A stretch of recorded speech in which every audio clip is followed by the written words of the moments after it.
Welcome back. I hope you enjoyed our conversation with Cutler as much as I did. It was absolutely excellent. Now it's time for our panel. Our first panelist is Tammy Flanagan. Tammy's been providing retirement planning assistance to federal employees since 1985. She provides retirement counseling through retirefederal.com. She's a member and trainer at the NARF, National Active and Retired Federal Employee Association. Many people have heard and read her pieces over the years. I know I certainly have. She's a senior director, benefits director at NITP, National Institute of Transition Planning. We at WAEPA work with them a lot as well. In 2006, she authored a popular weekly retirement planning column for Government Executive. Tammy, thanks for joining us. Next is Chris Kowalik. She's the founder of ProFeds, frequently speaks to federal employee groups nationwide, over 20 years of experience in the financial services industry, contributed to national shows and publications including Fox Business, Forbes, Entrepreneur, Investopedia, and more. She's former active duty U.S. Marine, Arabic linguist, and signals intelligence analyst prior to starting ProFeds. I didn't know that. Very impressive. Chris? Chris, welcome. And we'd like to introduce Courtney Bublé. Courtney is a senior staff correspondent at Government Executive, covers federal management oversight and workforce issues. Her coronavirus roundup series highlighted key develops, breakthroughs, and updates on the impact of COVID-19 and its effect on federal agencies and their employees. Prior to joining Government Exec, Courtney worked for NBC News. And Courtney, I have read many of your stories at Gov Exec. Excellent, every single one. Courtney, welcome. First question, directed at Chris. Chris, open season is upon us. This is the second open season to occur during the pandemic. Certainly this is unbelievably unique. How's open season changed during COVID? I think we're seeing two sides of the pendulum during COVID with respect to the open season for FEHB. On one hand, I think people are taking their health much more seriously, and they know that they need that good health insurance to make sure if something does happen to them that they're taken care of.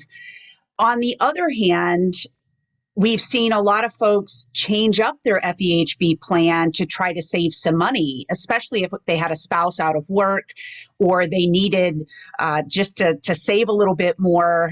Perhaps some hours were changed for a spouse. Things got more expensive for children, whatever that might be. And so one question we actually get a lot of for the people who are really close to retirement, they've heard that 5-year window that someone needs to have FEHB before they step into retirement. And their question is, if I switch up my plan during open season, does the 5-year clock start over? And of course it does not. Okay, you can switch around to all the different plans, even in retirement. So as long as you're under that FEHB umbrella for those 5 years, you are good to go. Great. And Tammy, did you have any thoughts on this one? Yeah, open season's always a big popular time of the year, especially for people getting ready to retire. So I know that we're going to have a heavy retirement season this year, I think, based on the numbers that we're already seeing from OPM.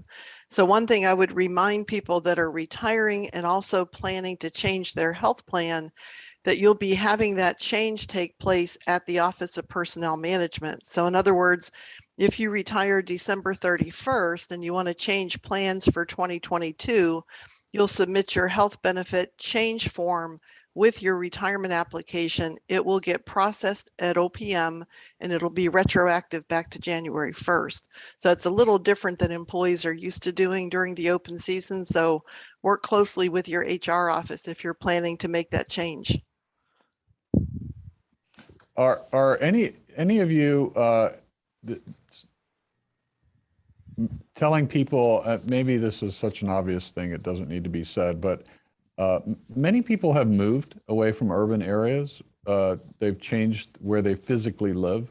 I know that may have implications for pay.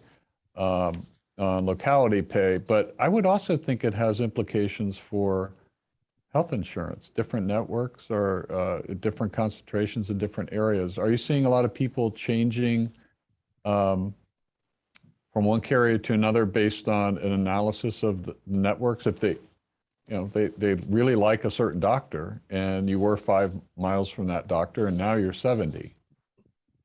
So do you just bite the bullet and drive, or do you change plans and change your doctor you may have had for 30 years?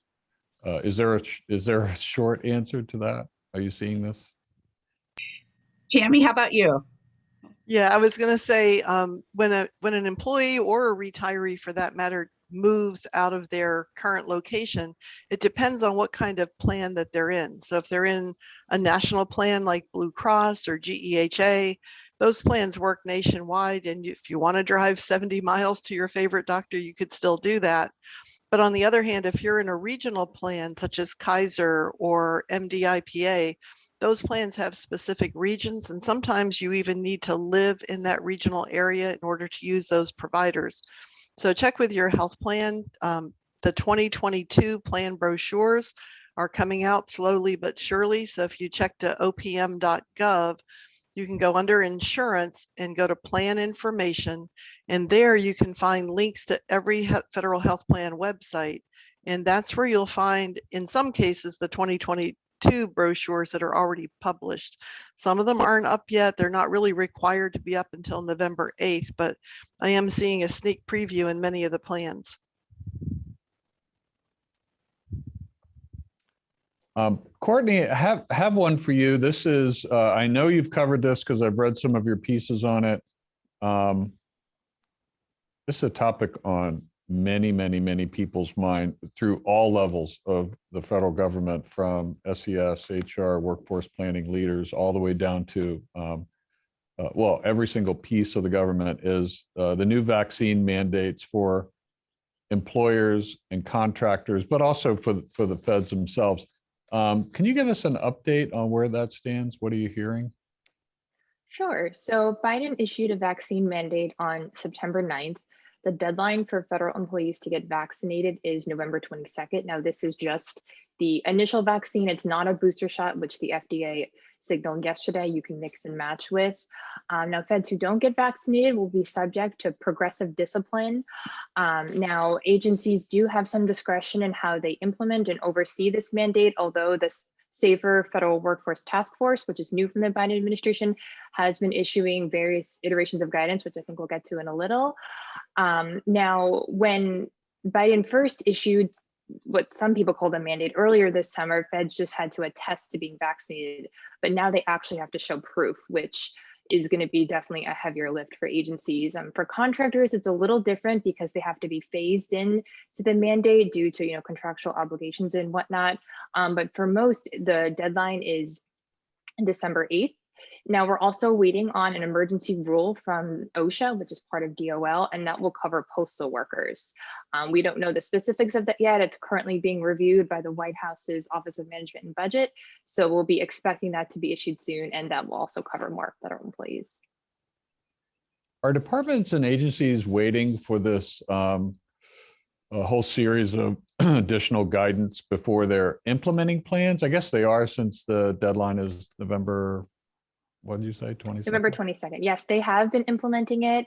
And something that my co-panelists could probably talk more about is that some federal employees are considering retiring early because of the mandate. I've spoken, just for one case study, I'll call it the Federal Bureau of Prisons. I spoke to several employees who are getting up to that 20-year mark, but they're so against the mandate for various reasons, they're considering leaving early. And that will have implications, obviously, for their benefits and pensions, which again, my co-panelists can talk better about. So that's something that agencies have to be watching out for if they're gonna, potentially lose a significant amount of staff members. Exactly. So Chris and Tammy, what perspective, maybe with Tammy, what would you like to comment on that? There's a lot there, I know. Yeah, Courtney's absolutely right.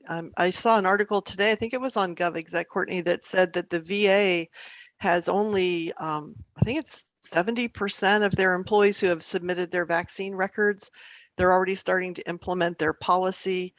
I've been getting emails, I'm sure Chris has as well, from employees who are saying, what happens if I don't comply? You know, can I retire? Will I be fired? You know, there's a lot of unknowns that aren't clarified yet by OPM or the agency. So there's maybe not a panic, but there's a lot of concern from employees who are just wondering, you know, do I need to move my retirement date up? Will I be able to stay until the end of the year when that magic retirement date comes, when everyone likes to cash in their leave? So I think there's still a lot of uncertainty. We don't have all the answers yet. We keep watching. There's a website called Safer Federal Workforce, and that's where you can find usually the latest updates on what's happening. And of course, watch, you know, places like GovExec, because you guys are doing a great job doing the research and trying to find out what the latest is from each of the big agencies. Chris, did you want to weigh in on this subject? It's a big one. It certainly is. And there's so much that we don't have control over. And I think that's probably what bothers employees the most, is that they simply don't know what to do. But the best piece of advice that we can give to federal employees is to be very clear on what it is that they're going to be able to get if they were to leave earlier than they expected to leave from federal service. And so this idea that they just let it happen to them and they're terminated without really realizing the consequences, of course, could be very dangerous. So, of course, if we have somebody who's already eligible to retire, that makes it pretty darn easy that they can simply go, maybe earlier than they had originally anticipated. But it's for all those people who are not already eligible to retire. They're really concerned about what's happening to the benefits, not just their pension, but like you mentioned, the health insurance, life insurance, all the other ancillary benefits that come along with that pension. So really important. Yeah, I'd second that, what Chris said, especially about health insurance. So if somebody leaves federal service without entitlement to what we call an immediate retirement, where they're eligible when they walk out the door, they'll have temporary continuation of their federal health insurance for up to 18 months. But what that means is you're paying both the employee and the employer share, which is significantly more than what you're paying as an employee. You know, keep in mind, we're only paying less than 25% of the actual premium for health insurance. And once that 18 months is up and you go out onto the marketplace to find health insurance, you're going to find it's even more expensive, especially if you're a little bit older, because the premiums are age-based. They're based on, you know, your lifestyle and pre-existing conditions on that marketplace, where the government, everybody pays the same price regardless of your age, regardless of your health. So health insurance, I think the older we get, the more of a concern that becomes, that we carry that valuable benefit into retirement. So I know a lot of employees are facing this big dilemma. You know, what do I do? Do I leave federal service? Do I stay on board and bite the bullet? Really, like Chris said, get a handle on your benefits, know what you're entitled to, keep copies of everything, so that when you do leave, if you're going to have to apply for a deferred retirement, you have the records of your service history. When did I start? When did I leave? Did I change retirement plans? Did my work schedule change throughout my career? These are all things that will play into the calculation of your future retirement benefit. So yeah, I know a lot of people are facing this serious decision, and I kind of feel for them, you know, what to do. So let me point this one at Courtney to start, and then everybody can chime in. But there feels, from a workforce planning perspective, there's a bit of a perfect storm here. We had a lot of baby boomers had put off retirement. They were able to not, it wasn't as onerous to remain as federal employee if you're working from home. Now you don't have a commute. There are other changes to your workforce. So maybe you could put that off a little bit. A lot of people had put off retirement because they're timing the market, if you will, on pension plans. That's probably never a good idea, of course, but in March and April, we all remember that you know, the markets tanked and people got nervous, and rightly So now you have the market is back. You have COVID restrictions, which may make some people want to retire early, and you've got the baby boomer generation. That is, we've heard they're going to retire. We keep hearing they're going to retire, and it really hasn't happened in a major way. But it's time that it's going to happen. So, how is COVID and these various retirements that are coming? What are you seeing? What's the buzz on that? Well, it's certainly an interesting dynamic. If we see this mass retirement wave, either from COVID or just the baby boomer generation, that could be an opportunity for younger federal employees to move up and to be promoted. However, there's always the concern about the pipeline in the federal government, because I think the statistic is at 5 or 6% of the federal workforce is under 30. So there's going to be a concern now that these agencies may or may not have people to fill these roles, or people that are trained, to be in these roles. However, I do think you're going to see more flexibility going forward, even after this, retirement boom, I'll call it that, with more flexible work hours, probably more telework options. And that's an opportunity for the federal government to increase its diversity, equity, inclusion, and accessibility, and also compete with the private sector for talent. Because as you mentioned, Shane, there's kind of a lot of volatility in the job market now. A lot of people are leaving. A lot of people are changing up their traditional careers. So it's certainly going to be interesting to see how that plays out. Right, the great retirement. What is the term? Career nomads. This phenomenon of people joining an organization in COVID times where they hadn't talked to somebody live, and they just stay for 6, 8, 12 months, and then they move on to the next, and they don't feel a connection to the employer. They are partly looking for money, but it's an interesting dynamic. So maybe Chris and Tammy can talk about this one. If somebody is in federal service, does it not behoove them to join? Because service to the nation and to your fellow citizens is part of the dynamic, and federal government is not a place where you want to come in and out. I mean, there are some reasons why you might want to be in federal service for 5, 10 years. But do you think the dynamic is changing with people, even in federal service, not staying very many years? Or is federal service going to stay in its own little bubble? I Let's definitely start with Tammy think. on that one. Oh, okay. Oh, Chris, Excellent. go ahead. Go ahead, Chris. Go ahead, Chris. Sure. So I think that the federal government is going to have a tough time with the younger hires, because there's so much of a movement to feel connected to the purpose and the mission of what they're doing. And I hope that the government picks up on that in their recruiting efforts and in the way that they nurture the very people that they're hiring, to give them that sense of purpose. And you don't just show up every day and punch the clock to get your check, but that they really feel like they're part of something valuable and bigger than themselves. So hopefully we see that shift. Otherwise, I think we are going to see a lot of people drift into federal service and then realize, like, this wasn't what I expected, and I don't feel that sense of purpose and connection that you mentioned, Shane. And then they drift right back out to perhaps a private sector job that does give more of that mission and that satisfaction that they're looking for. Yeah, I would piggyback on that as well and say that with the implementation 30 some years ago of the federal employees retirement system, part of the motivation of Congress to create that system was to recruit people mid-career, to bring people from military service into federal service and continue that Social Security coverage, to allow younger federal employees to come into federal service as a stepping stone to private sector jobs.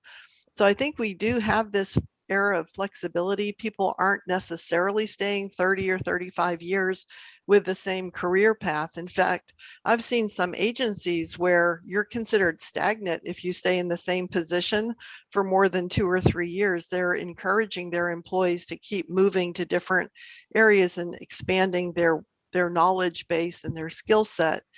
So it makes you more marketable. So there are certain jobs, like if you're a postal employee, there's not too many counterparts in the private sector. So you're going to stay in that career, perhaps your full federal service. But there's other careers where you want to go into management and you may want to move up and get some experience with the private sector, come back into federal service and bring that skill set. And the government benefits from that because we can share information with the private sector. And I think one of the nice things about our newer retirement system is that Social Security follows you throughout your lifetime. Your thrift savings plan is really not much different than a 401k or an IRA or a 403b. It's all retirement savings that can build and supplement those other benefits. But the one thing that's unique to a federal career is that government pension, which is becoming more and more hard to find in a private sector career. So before making that jump from federal service to private industry, really evaluate not just the salary, but also evaluate the benefits, because you're going to have to earn a much higher salary to be equivalent to those benefits of pension, matching TSP, lifetime health insurance that you leave behind if you leave your federal career. So it's not to say it shouldn't be done. It just really look before you leap, evaluate those benefits. And I like, Courtney, what you'd said earlier, as well as these retirements happen. This is an opportunity for diversity to be really built in more and more. I think the federal government does a good job with this now compared to the private sector, but this is an opportunity to build that pipeline, is the way I heard it put to me by a D&I expert. Courtney, can you tell us about the guidance of the Safer Federal, oh my goodness, make sure I get this right, Safer Federal Workforce Task Force. There you go. Can you tell us a little bit about that? Sure. So this task force has been issuing various iterations of guidance since the Biden administration came into office, but it's really been ramping up since this vaccine mandate came out. The latest version came out on October 4th, which goes over the exemptions process, what to do for those in the federal government who start their service after that November 22nd deadline.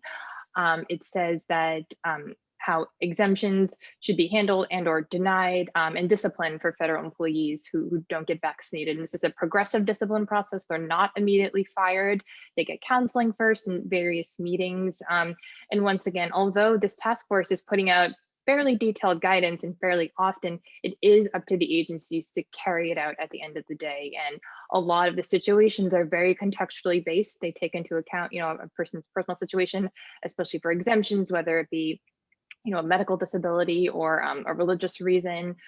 So I've spoken with a lot of federal employees who are in that exemption process now.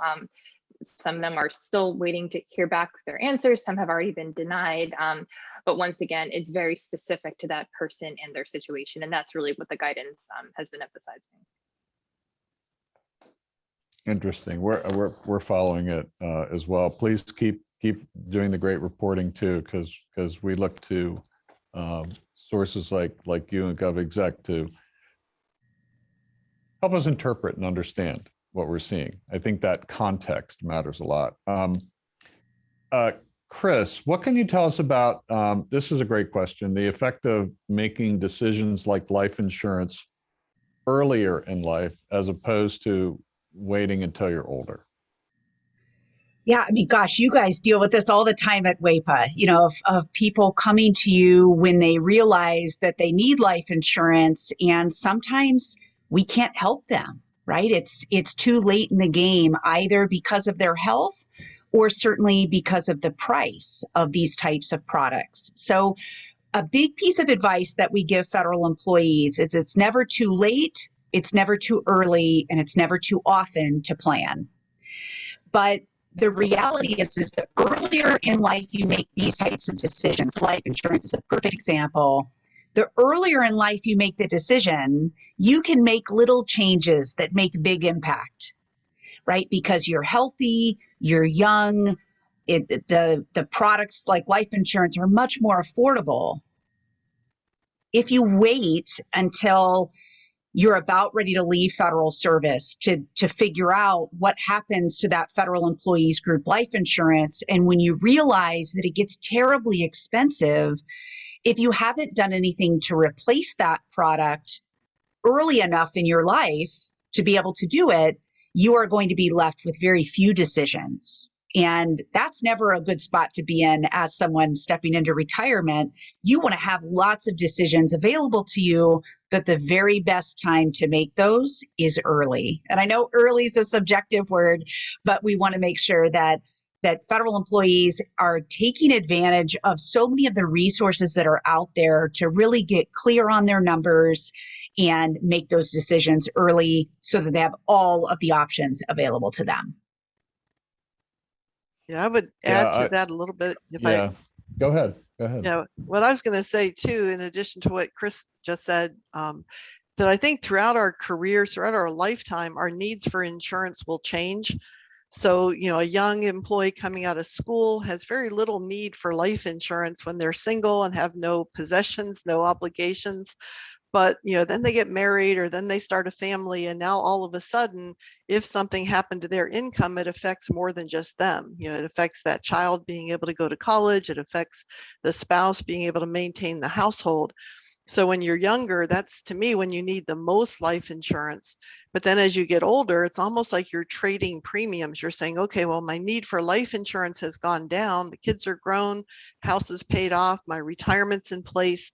So now I need to think about long-term care needs. What's going to happen if I should no longer be independent and need someone to help provide care for me? What if I'm single and I don't have a spouse to rely on? So I think we have to reevaluate health insurance, life insurance, any kind of insurance.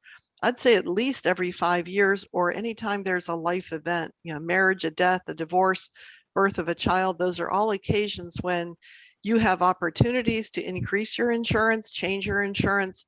And those are times when you probably should look at that because those needs will change. And don't forget to update those beneficiaries as well. We see so many people who neglect those and they pass away and their ex-spouse gets all their life insurance. So if you haven't looked at those beneficiary forms, if you don't know where you have them filed, it might be time to file new ones. And if I could add something to that, Tammy, you hit on something so perfect, which was, as you get older, your own personal need for life insurance might go down because you don't have as many of those obligations. You've been able to save and invest, and now you're able to support your family in the event that something should happen to you based on what you've accumulated. What we find so often, though, is federal employees, although their need has changed for life insurance, their desire to leave a legacy for their family, specifically their grandchildren, becomes more apparent to them. And they say, if something should happen to me, I'd love to be able to gift some assets to my grandchildren. Maybe they skip over their own children, but they go right to their grandchildren and be able to leave that legacy. So it's interesting. Life insurance starts out as a need, and for a lot of people, it morphs into a want to be able to provide that continued legacy long after they're gone. Right.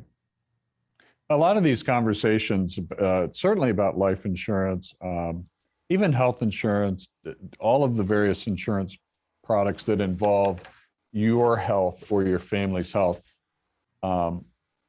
people tend to put those off because they can be uncomfortable. They're personal. You're talking about,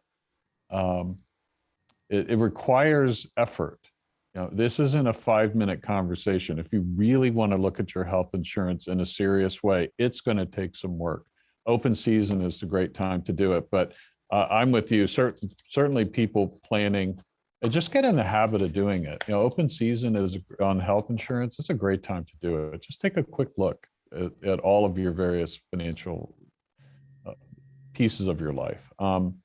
Before we do the Q&A, let's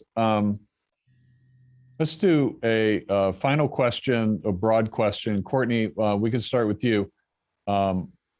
What's one thing that we haven't talked about today that you'd like federal employees to know about? Sure. So I would say that in the return to office process, the vaccine mandate process, I think it's important to look at the oversight reports that have been done over the past almost 2 years. You can go to oversight.gov and see all the work inspectors general have done. You know, me as a reporter covering it, I think it's important to look back to see what went wrong or maybe even what went right in going forward. And all of you who work in the government, I think that's something very important to always be aware of, to see what these inspectors generals are finding as you work to implement other processes and whatnot. And of course, for the media, for us as well, to give context when we, share this information for you about new policies and administration is putting forward. Excellent. Chris, same question to you. Yeah, so kind of going back to the last question about the idea of retiring and when are we supposed to be making these decisions, the best piece of advice that I would love everyone to really take away from today is having control over the decisions that are being made with respect to your money puts you in the driver's seat. But if you wait for the government to decide what happens to you and you're on the government's plan, whether that's for your pension, your life insurance, your health insurance, any of those, the protection of your family, you probably aren't going to get quite the plan that you expected. So do yourself a favor, get very clear on your numbers. And there's lots of resources out there. Of course, Tammy and I work in this space of helping to educate and arm people with the right information so they feel really confident stepping into retirement. So really delighted to be able to be here today to hopefully plant that seed for a lot of people who may think retirement's a long ways away, but it'll be here before you know it. Yeah. Tammy, what are you thinking? Yeah, along the same lines as Chris, I would say to employees, especially those who are thinking about either retiring or making a career change, take a look at your paycheck, take a look at all the withholdings that come out, and then start to plan out your retirement. If it is retirement that you're moving on to, look at that government pension piece, the FERS benefit, and the reductions for survivor benefits. Possibly you have a reduction for a former spouse who might be getting a piece of your retirement. Then consider the taxes. You have to pay taxes on your retirement benefits. So try to visualize this net paycheck that you're going to have in retirement and compare that to the net paycheck you have every 2 weeks as an employee. I like to take clients and I'll take their paycheck, multiply it by 26 pay periods, divide that by 12 to show them what their monthly net income is, and try to figure out how are we going to replace that with a FERS benefit, Social Security check if you're old enough for one, and the proceeds from your TSP account if you decide you're going to start using that. Or if you're going to move into a second career, how you can kind of turn those benefits on little at a time. You don't have to turn all three parts of FERS on at the same time. So really start to think practically about what that retirement's really going to look like. It just doesn't happen. There are some employees who can replace more than their net paycheck because they've really saved well in the thrift. They've learned to live on less and live within their means. There's other employees, I wonder, are they really going to be able to survive being retired because they're not replacing even 60% of what they bring home? And, your expenses don't go down that much after you retire. Some things actually go up. You have more time to spend it, right? You have 50 hours a week that you're no longer sitting behind a desk, and maybe you decide you want to volunteer or pick up a new hobby or travel. All of those things take money, so you want to make sure you have enough money to not have to live less. You want to live the same as you did before you retired. I guess it depends too on how far you want to travel. Grocery store feels like an adventure anymore. That's even more expensive with inflation. So I'm going to sort of modify a question here, and let's hope this goes well. And if it doesn't, we'll move quickly past it. So Courtney, I'm going to start with you. The current administration has talked a lot about, is doing something about pay. We're seeing some good catch up in different parts. So I know pay is important to the administration. Are you hearing anything about benefits, whether they be thinking the current benefit plan needs to be expanded, maybe voluntary benefits, corporate America, every big, you've got exec, you probably have voluntary benefits that you can payroll deduct. You can do legal services, pet insurance, critical illness, a whole suite of things which you can buy one off. I'm just curious, are you hearing anything on looking at federal employment benefits pay globally, or is it going to be a piecemeal approach? The current approach seems piecemeal. Yeah, it does seem piecemeal. However, just talking big picture, I'll just say that this administration, the Biden administration, is very friendly towards federal employees, which we didn't always see under the previous administration. Yep. So I would not be surprised if they take, stronger action on this. I mean, we saw yesterday the vice president held an event encouraging more federal employees to join unions, which, benefits is one of the things that they advocate for. So I would just say that, overall, this administration does want to support, especially the career employees. We hear a lot during briefings when the press secretary is asked, why isn't there a nominee for this person or that? And she says, there's a lot of great career employees who are supporting the mission in that particular agency. So I guess we'll have to wait and see what definitive action they take, but I would say that I wouldn't be surprised if it's in favor of them. Yeah. So here's one that has a little bit of an edge to it. Let me ask it the way it's written. I have a lot of self-appointed office experts when getting advice on retirement. So I'm not sure what that means exactly, but it's interestingly worded. Let's start with Tammy. What is the most important thing? What's the most important advice on retirement that you would give a federal employee? And that can be pre-retirement or maybe even a mid-career. Yeah, I understand what that person's talking about, because almost in every federal office, there is somebody who has studied this. They live and breathe their retirement. They've got it down to the last hour that they're going to stay on the payroll, and they're happy to share that information with their coworkers, because sometimes it's hard to get that information from HR.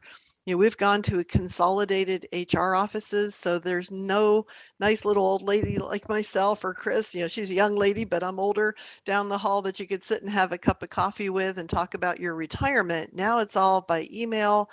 You don't have a face to put with the voice if you're calling them on the phone. You may not even talk to somebody in your HR office before you retire. It's all done via, scanning your documents in and filling everything out electronically.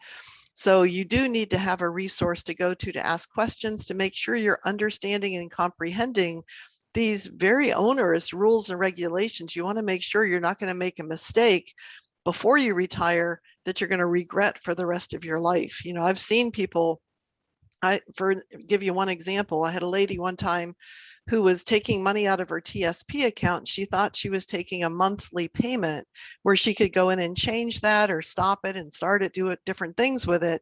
What she ended up doing inadvertently was buying a life annuity that can't be changed. And not only that, she did a life annuity with a 50% survivor option. And unfortunately, a year after she retired, her husband passed away, and she didn't know that that meant her TSP annuity got cut in half. So she'll never live long enough to get back the money she put in her thrift.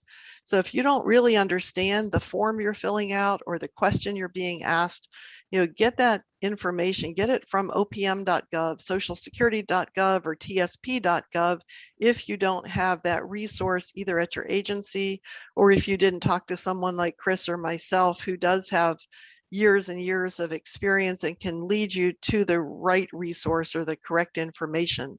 Because even me, like anytime I teach a class, I'll say to the class, if you hear me say something that sounds different than what you've heard somebody else say, or it's something that doesn't make sense or sounds too good to be true, please feel free to follow up with me. I'll give you the reference to the resource. I'll give you the rule, the regulation, the chapter, the verse, because I want to make sure that, sometimes we communicate and not everybody hears what we're saying. You know, when we communicate, people misinterpret things.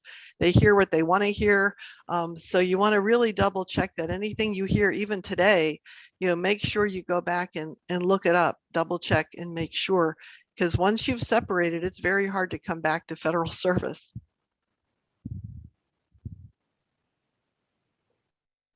Yeah, Chris, did you want to chime in on that one? I do. We hear self-appointed office experts blabber on all day long. They're giving oftentimes very broad brush advice to people, their coworkers, who they're trying to help. But because they don't know that person's full financial situation, it's very difficult for the average person in your office to give you advice on what to do, how you should be positioned in the thrift savings plan, what you should do with that life insurance decision. Do you stay in FEGLI? Do you go to WAEPA? Do you get another private product, whatever that might be? And so we always want people to be especially careful from taking advice. You can listen to the self-appointed office expert, but make sure that you're coming to somebody with some chops, right? That can help guide you. And to Tammy's point, our job is to help people to advocate for themselves. And sometimes that means we have to pull the regs and highlight them so that the employee can take them back to HR to make sure something happens correctly. If nothing else, to help the employee to realize that the information that they're looking at is valid. And you don't always get that from the person in your office who just likes to dabble in learning about benefits and may give some advice that isn't appropriate for the majority of people in that office. So just be very careful. Yeah, self-appointed office experts, that's probably permanently burned in my vocabulary now. So for younger feds, I kind of like this question. What are some tips for better understanding the TSP funds? And Courtney, I don't know if you want to weigh in on that one, or maybe it's Chris and Tammy. I will defer to Chris and Tammy. Yeah, that's a really narrow, specific question, but I think it's a good one. So why not, Chris, you want to start on that one? Definitely. So the good news is that when brand new employees are first hired, they're not automatically put into the G fund. That was something, I'm sure Tammy's brain's going crazy over here. Like, we would see people 20 years into their career and they say, well, it was in the G fund when I first started and I just left it there. And we're thinking, good Lord, the G fund isn't the place where you make any money in the TSP. You're guaranteed two things: not to lose any of your principal or your growth, and you're also guaranteed not to make any money. So we want to be careful that that people do explore those different options. And it can be maybe a little bit overwhelming if we have 5 different regular funds and then 10 different life cycle funds for employees to try to figure out what that right mixture is. If you're confused and you're just not quite sure what to do, look at the life cycle funds. They're designed to help people to optimize the risk and return associated with each one of those funds based on the timeline that someone has to retire. And so it helps get that right balance. It's not perfect, but it at least puts you on the right path based on the timeline that you actually have to be able to retire. So a great fallback option, especially if they don't have a financial planner that's giving them more specific guidance for them. Yeah, I would second that wholeheartedly, because you do see employees who they may be a little more risk averse and they like to be conservative and they think the G fund is accomplishing that goal. But there is risk in the G fund in that, like Chris said, inflation can outpace the returns of the G fund, which means every year you're losing money rather than gaining money, even though it's not going a negative return. So the life cycle funds were designed intentionally to help people diversify their investment, kind of a set it and forget it philosophy where you put it in that life cycle fund and it does the work for you. Every day that fund rebalances to its percentages between those 5 core funds, and every 3 months, every quarter, it rebalances to become just ever so slightly more conservative towards that target date. So if you pick, let's say, an L2045 fund, then in about 25 years from now, that fund is going to reach its target date, which means it's going to fall into the L income fund that is mostly G fund, but it still has F fund, C fund, S, and I. So, you want to pick a date that's when you plan to stop working altogether and start using those funds. So don't pick your retirement date if you're planning a second career. A lot of our law enforcement officers and air traffic controllers, they may go on and work when they retire at age 50. So don't pick a plan that's going to target date your 50th birthday if you plan to work another 15 years beyond that before you fully retire and fully plan to start spending that money. So yeah, younger employees, the best advice we can all give them is just don't stop saving. We know how hard it is, because if you were hired after 2013, you're paying so much more into FERS. Some employees now are paying 4.4% of their paycheck into the FERS pension benefit, 6.2% into FICA. And now we're telling you save another 5 to 10% at least of your paycheck into the thrift. What's left to pay the rent, what's left to pay your car payment. But whatever it takes, try to do it. You'll never regret it. And you'll see over time how quickly that money is going to compound and grow. And it's going to be a significant value to you. And it's your ability to retire at a younger age. Because the alternative is, if you don't save enough, you just keep working. There's always a solution. It's never not possible to someday retire. It's just a matter, do you want to do it when you're 62, or do you want to wait till you're 72 or 82 years old to be able to stop working? Yeah, and it's that whole idea of paying yourself first and putting yourself as a priority on that list. I worked with a financial professional years ago, and his saying to all of his clients was, you better pay yourself first. That way, at the end of the month, if there's somebody not getting paid, it's the Domino's pizza boy and not you, right? That you curb your own spending so that you're doing all of the right things for yourself and your future first before you're spending on more of the frivolous things. So always important to do that.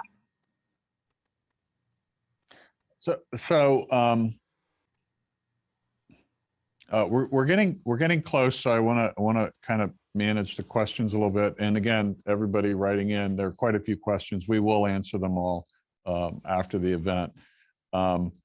Let's do a big picture one, and then I'll ask each of you to think about what haven't we talked about that you would like to convey to civilian feds, which is the audience, of course, as you know, today. So on shutdowns are horrible, stressful. We just lived through recently the longest shutdown in the history of federal service, well over a month, 800,000 plus people went a whole month without a paycheck. We all remember that, unfortunately, too well. We just got a CR that kicked the current one, but there was a threat there. Now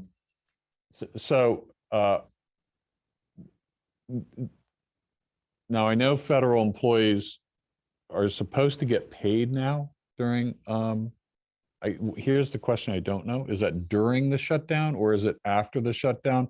But let's talk about shutdown for a little bit. And I think this has a direct impact on personal budgeting, on benefits. But let's set the stage with Courtney. Are you hearing anything about shutdowns? Is this going to happen again in, what is it, six more weeks when the next deadline? I believe December 3rd is the deadline. So yeah, about 6 weeks. And what we've noticed, I think in the last maybe 3 to 5 years or so, is that, or maybe even longer, when it comes to budget negotiations, it always comes down to the last minute. So federal employees and agencies, they're almost always planning for a shutdown, and outside groups are as well, especially those that represent contractors. And I know following the 35-day shutdown that happened a few years ago. Several agencies updated their shutdown plans based on, lessons learned. But it's really hard to tell if there's going to be a shutdown or if there's not. I know several lawmakers have introduced legislation, this is bipartisan legislation, that would prevent shutdowns, that would automatically trigger a CR if lawmakers can't come to an agreement. And I think one bill in particular would keep lawmakers in DC until they hammer out a deal, which is kind of interesting. So yeah, it's really hard to look, more than a month down the line. I think maybe back in the day that would have been easier to say, oh yeah, we're not going to have a shutdown. But now, because of, I think, partisanship and all the other priorities happening in Congress and with the administration now, it's really hard to tell. But I feel like nobody wants a shutdown, but nobody's going to say, yes, we're going to commit to not having one. Yeah. So I'd love to hear Tammy and Chris take that any direction you want. Each of you, please. It's I will tell you that we had a lot of members that were, meaning it's not anecdotal. A lot of stories, real people. When it gets to past 2 paychecks, there are a lot of people that were really affected by this. And so this is, I'm not trying to relive that pain, but rather in a prescriptive way. And it might just be what you're going to say is sort of good financial planning for worst case times, but not going to lead the question at all. So why don't we start with Chris on this?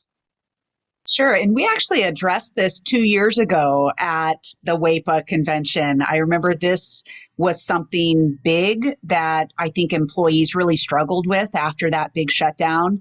And my advice from the stage was, if you don't have the savings set aside to get through a shutdown from the government, whether it's 2 weeks, 4 weeks, whatever it might be, I would probably argue that you're not ready to retire yet, because we've got to have that cash for that transition period stepping into retirement. And I know that's hard to hear, but it is so critically important that you've got assets available to help you get through a shutdown so that you can continue to pay your mortgage and put gas in your car and food on your table. Those are all such important pieces that I hope feds really take that savings in a way, that the idea of savings at an appropriate level to make that happen and step into retirement very confidently. And if a government shutdown happens in the meantime, they've got the resources to be able to weather that storm. Great. And Tammy? the question I get from employees who are, wondering about what's going to happen if we have a furlough and then I retire shortly after that is, will that impact my retirement benefit? Will I lose credit for that 2 weeks or month or however long the furlough happens to last? And the answer to that is no. The furlough periods are treated as a period of leave without pay. And you can get credit for leave without pay up to 6 months in every calendar year. So that's one of the rules related to retirement that's really fairly generous. So you don't have to worry about that impacting your retirement. And you do get paid back. Generally, if you're not in a pay status during the furlough, it's I think it's always happened that you get paid back. So let's hope that would happen again and not leave you without the compensation. But it's just like when you first retire, you're going to get your last paycheck about 2 weeks after you leave. If you're lucky, you'll get your lump sum annual leave check, perhaps another 2 weeks following that. And then you go into this transition period. They call it interim retired status. So your claim is making its way through your HR office, over to payroll, eventually over to the Office of Personnel Management, usually within about 30 days after you separate. Then at OPM, it has to go through the whole process of adjudication. That means they're going to go through your whole career with a fine-tooth comb, match up records that they might have on file. Remember, this is a paper-based process. So right now, the average retirement claim is being processed in about 94 days. That's 3 months after it's received by OPM.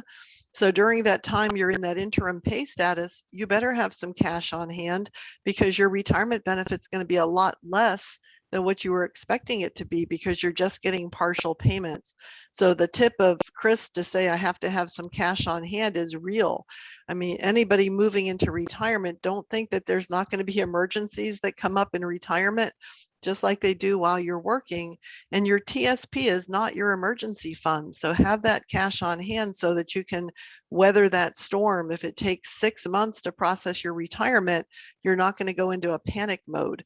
So be sure that you're prepared for that. You're planning for that. If it doesn't happen, you'll be happy. But if it does happen, you'll be prepared. Excellent. We're right at the end.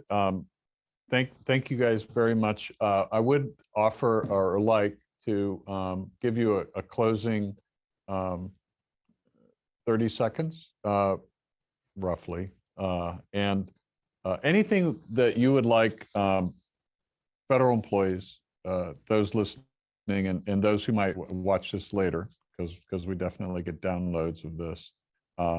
What would you like to leave the group with? And why don't we start with Courtney?